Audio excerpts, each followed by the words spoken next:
magandang morning at syempre congratulations sa ating mga celebrity Thank guests. you, good job. Charis and Fabio, dahil hinarap nyo ng bonggang-bonggang aming challenge sa inyo. At syempre gusto natin magpasalamat sa TPMO. Salamat sa inyo.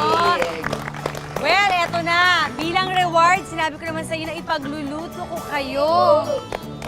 Alam ko pagod na pagod sila. Minsan parang pag kumakain sila parang mabilisan eh. So itong iluluto ko kanin pa lang ulam na. Ay, gusto ko yan. Ano yan, BFF? Fried rice with chicken and tofu. Ooh, Kaya simulan na natin dahil alam ko gutom na kayo. Correct, pag buong araw ka nagtatrabaho talaga sa kalsada, ito yung pagkain siguradong bubusog sa inyo. Gisa lang ito. Uy! The garlic, The garlic. the bawang, ladies and gentlemen. Ano po ba yung mga paboritong kinakain nyo for lunch? Adobo. Adobo.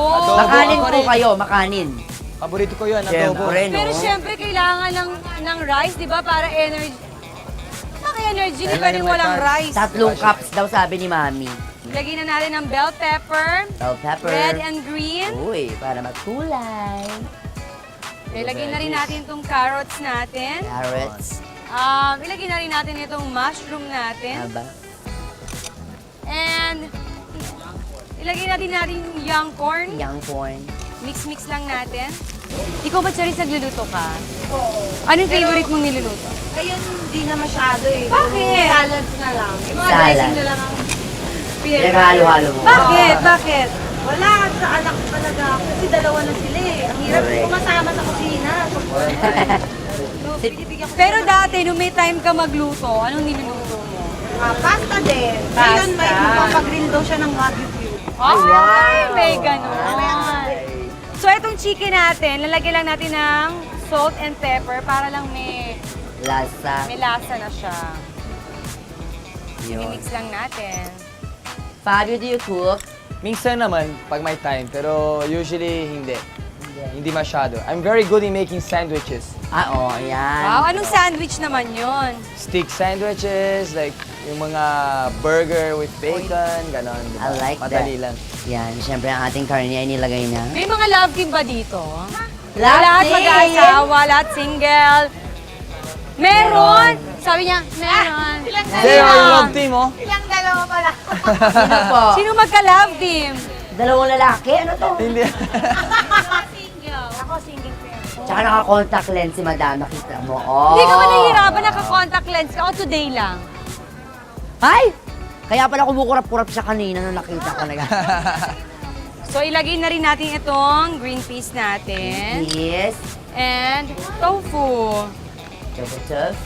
So habang hinihintay natin na maluto-luto ito, gagawin ko na yung pinaka-sauce nung ating fried rice. Wow. Ano lang to? Ketchup Mm-hmm. and then soy sauce. Spices. Ganyan lang naman palagi ang technique eh. Tapos, syempre, brown sugar. Oh. Imimix lang natin ito. Ganun lang pala kadilis. Oo, di ba minsan sa mga fishbowlan, ganito lang yun eh. Lagyan mo lang suka, ito na yun. O, tikman nyo yung sauce natin. Ayan, kuha kayo dito ng ano. Go guys. Para alam nyo yung lasa ng imimix natin. Di ba? Sarap. Ano yan, manamis-namis? Pwede. Okay lang. Maasim. Medyo maasim ng konti, oh. Tsaka ang chicken, once na nag-white na siya, okay na yun, di ba? Madali kasing maluto ang chicken, yes. Talaga. Kayo, minaghan mo na ba sa inyo ng suntukan, guys? Marami. So, paano nyo nakaka-handle yun? Tara, suntukan tayo, baral! Yan. Papasensya na lang po namin. Ang sinasabi namin na kung may mga reklamo kayo, mapapag-usapan naman. Yun. Hindi patola si Sir Baral. So, ayan, kapag medyo naluto na, ilagay na natin ang ating Rice! rice. Kanin! Agad-agad. Siyempre, kailangan Agad-agad may muna. kanin. Sarap po. Ayan. Pakatutukan nyo po para magaya nyo po ito agad-agad, sir. Pakatutukan. Kasi iba yung tingin ni sir dun sa kanin. Parang gusto niya Gutom na kainin. gutom na. Kasi naman, kanina pa silang umaga, madaling araw, gising. Hindi daw wala ta. Ano no? Hindi, kahit anong kanin pwede dyan. Oo. Kahit kanin, actually kaning lamig nga, mas masarap pa eh. Yes. Dagdagan natin kasi mukhang gutom na gutom sila. Oo naman, sure ako dyan, nakakagutom, ang init, ang pagod. Kaya nga bilib kami sa inyo dahil puro kayo chill, relax, huwag patulan. Testingin ko nga kayo, tignan ko nga talagang di may ulo. Daan kami sa dika. Dahil nga kung minsan dito. So, ayan. So, after niya, yung ginawa nating sauce, ilalagay na natin.